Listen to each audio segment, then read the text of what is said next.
All right. Hello, everybody. Thank you for being here. My name is Gwen McDaniel, and I will be presenting Without Words, How Sky Children of the Light Created Community Without Speaking a Word.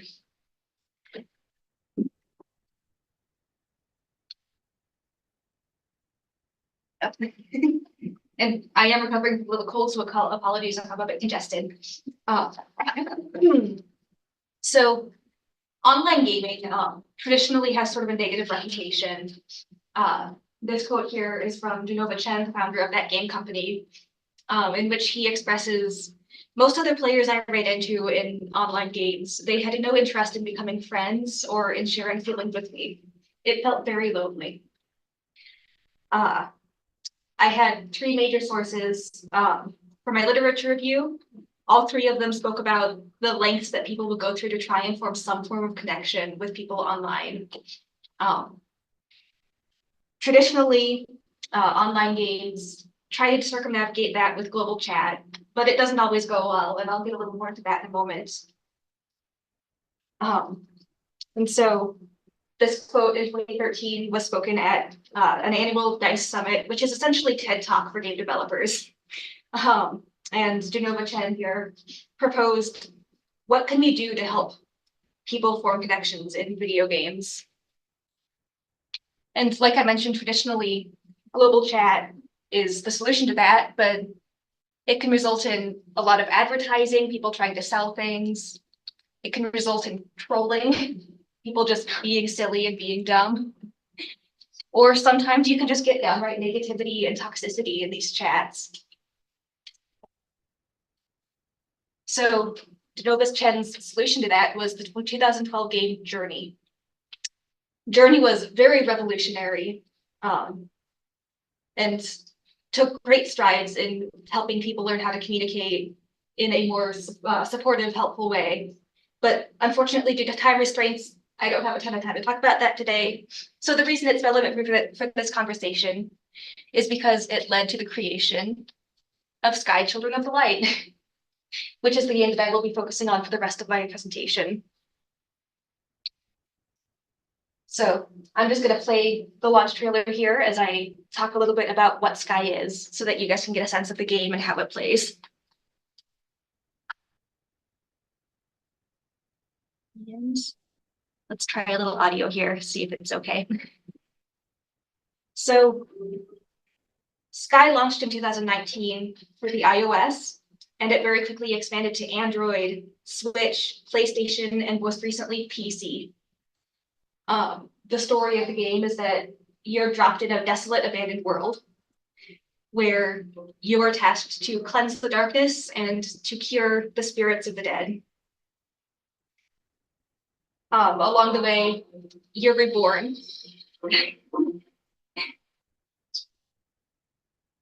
So as the game progresses and you reach the end of it, you end up being reborn. And this time you're given a new task. And that task is to help guide others through the world and help teach them what you've learned. The game recognizes the shortcomings of global chat, and it introduces an alternative to that, which is a very in-depth emote system. And it just completely cuts out that chat feature altogether. So the only way that you can chat with another player using text is by paying a small amount of in-game currency to unlock that feature. And the person who you unlock it with, both parties have to consent to, yes, I want to be able to chat with you. And if at any point you decide that you're not interested, you've changed your mind about this person, you can lock it and you don't have to chat with one another anymore. So this very interesting mechanic, I've never seen another game like this. This led me to my research question of how do the restrictions on communication in Sky Children of the Light affect the development of the community?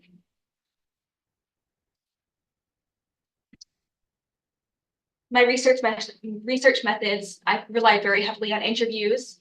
I had 7 interviews. Each one ran about 60 to 90 minutes in length, although some of them were as short as 45 minutes, and I had some as long as 2.5 hours. It really just depended. People were very passionate about this game, and they loved to talk about it and share their experiences. And so for that reason, I chose to go with a very semi-formal mode of interviewing that just allowed for a lot of tangents and give people a lot of time to like share their little stories. And it gave me some really lovely data. I also had some participant observation sessions. So I played the game and observed how do people interact within the game? How is this interaction different from some of the fan sites that have been created for the game? When I was watching the groups of people, I would ask myself, how often do these groups have chat unlocked with each other? Do they appear to know each other, or do they seem to be just meeting for the first time? How do newcomers approach these groups? Those are some of the things that I was especially interested in figuring out. And it is important to note that I've been playing Sky since 2022, so I do have an insider status with the game. So what did I find? I found that most of my interviewees mentioned using Sky as a way to relax and kind of wind down after a long day. A bit of self-care to call back to a previous topic. Several of my interviewees mentioned being really socially awkward. They have a hard time engaging with other players, and Sky gave them a place to stretch their socialization skills while also not having to worry about doing too much. They know that people there are going to be pretty supportive of them and kind. Most of them who do play other games, they say they usually ignore the in-game chat. Or if they do pay attention, it's because they are playing with a specific person and they need to know what that person's doing. So like one person mentioned playing World of Warcraft, and they would complete raids with other people where they would all go and complete a task together. And in those instances, you have to pay attention to what the other people are saying and doing. But for the most part, they tend to ignore that.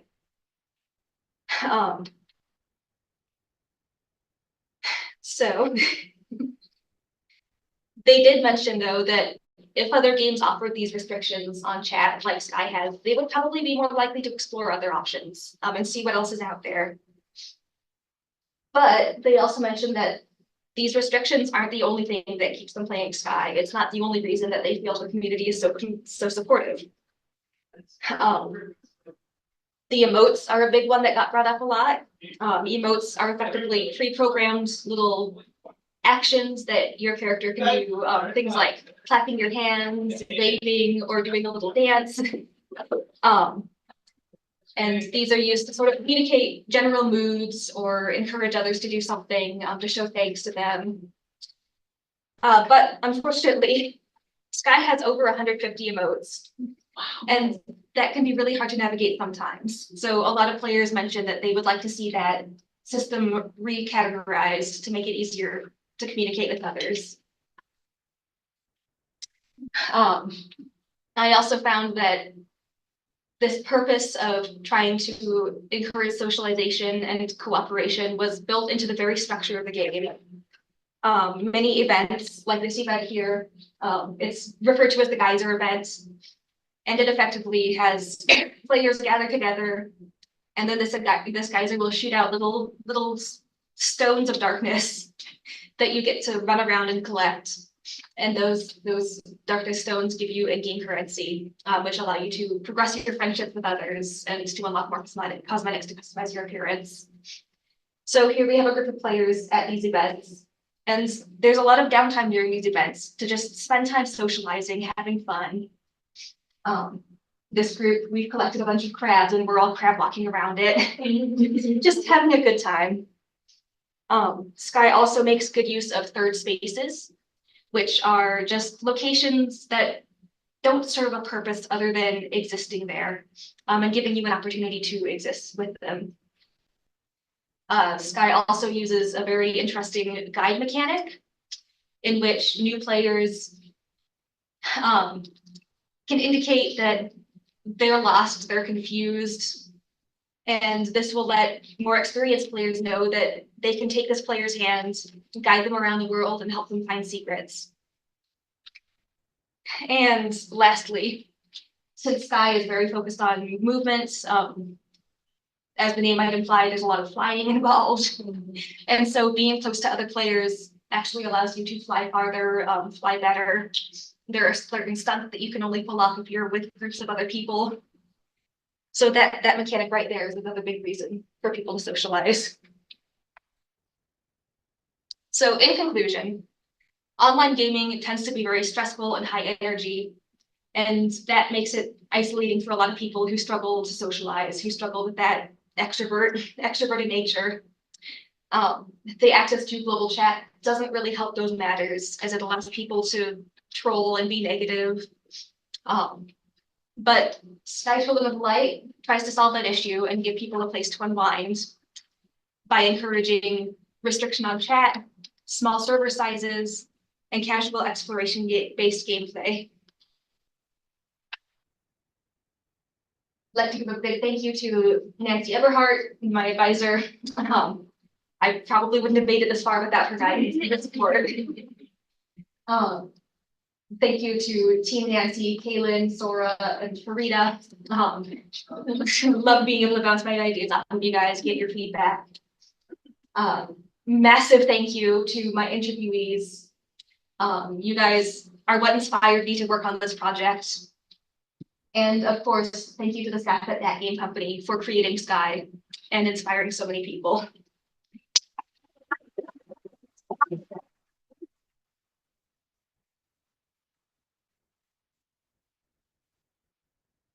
Yeah.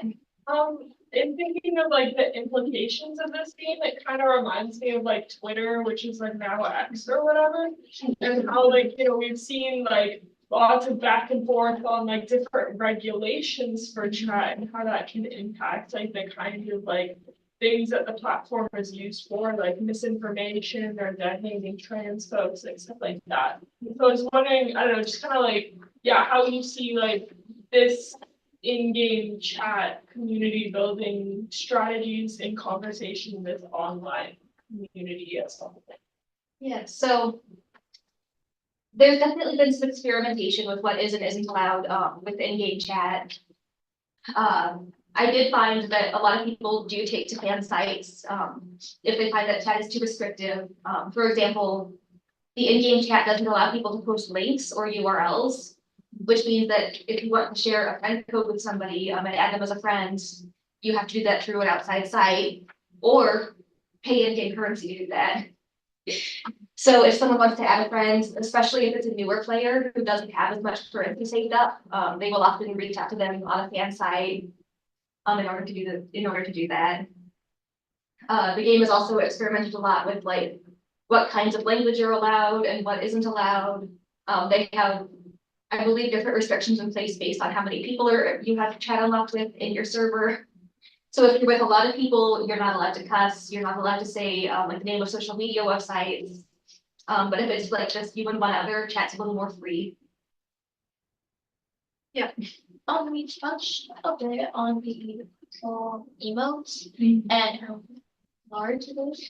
I'm actually curious if you could expand a bit more on that, and like, was it that people were actually arguing that maybe less emotes would be better, or what did you tend to get? I think so. The current system, it saves, I believe, the 6 most recently used emotes at the top of the list, but otherwise it is just a long list that you have to scroll through to find a specific emote that you want. And a lot of people have expressed that it takes them forever to try to find the one that they want to use with people. And I know that game company has been working on trying to find a way to reorganize that and set it up in a way that makes it quicker and easier for other people to find those emotes. So I don't think it's the amount of emotes that's necessarily the issue, but how long it takes people to find. All right, in the back, and then. So we spoke about the limitations of communication. If I was a new player wanting to join this game and I heard about like the social gathering, let's say I had anxiety, do you think that like, did any of your participants talk about like how, because you have to be comfortable, like how does it go about with the wanting to communicate with a new friend? Like, you have to pay, but like, how do you choose? How does the player choose to interact, and how does that go about when you're a person who is unfamiliar of making new friends, but then you have these limitations, so you have these components in order to reach that. So do you think that like, as the maker of the game, that they should change that, or should they keep that? Yeah, I definitely think it's something that is worth considering, for the developers. A lot of the people who I interviewed, they mentioned that they had friends who brought them into the game, so they knew these people beforehand, and that kind of helped them get their foot in the door.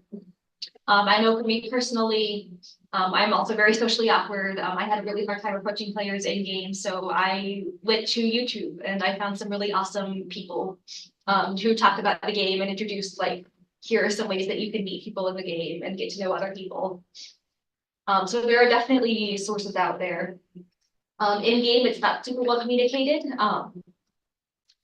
There are, if you're reluctant to unlock chat with someone, like say you're just getting to know them or you want to know if they need help with something, there are limited locations in the game where you can chat for free. But there's time restraints placed on those, so it's only like 4 or 5 minutes a piece. But that is an opportunity for people to sort of meet someone, get to know whether they're interested in interacting with this person or not. Maybe there's restriction on cursing, stuff like that, right? Yes, yep. I know you mentioned like the outside like fan sites, and I know you did like your interviews through Tumblr. But do like those online communities follow like the same rules as like the game, do you find? Especially since they're like going into this game specifically, not specifically, but like primarily for that reason.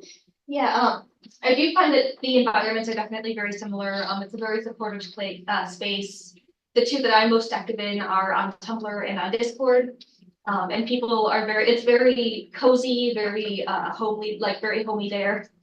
I would have loved to talk about it a little more in depth in my presentation, but due to time restraints, I didn't have to put that section out. But some of the common interactions I observed there were people creating fan characters for the game and sharing them and interacting with other people's fan characters. I saw people theorizing about the game's story. A lot of in the Discord communities, I saw a lot of people reaching out to specifically newer players and offering to help them learn the game, help them obtain more expensive, hard to find cosmetics and items. So I do find that the fan communities tend to copy the nature of the game pretty closely. Thank you.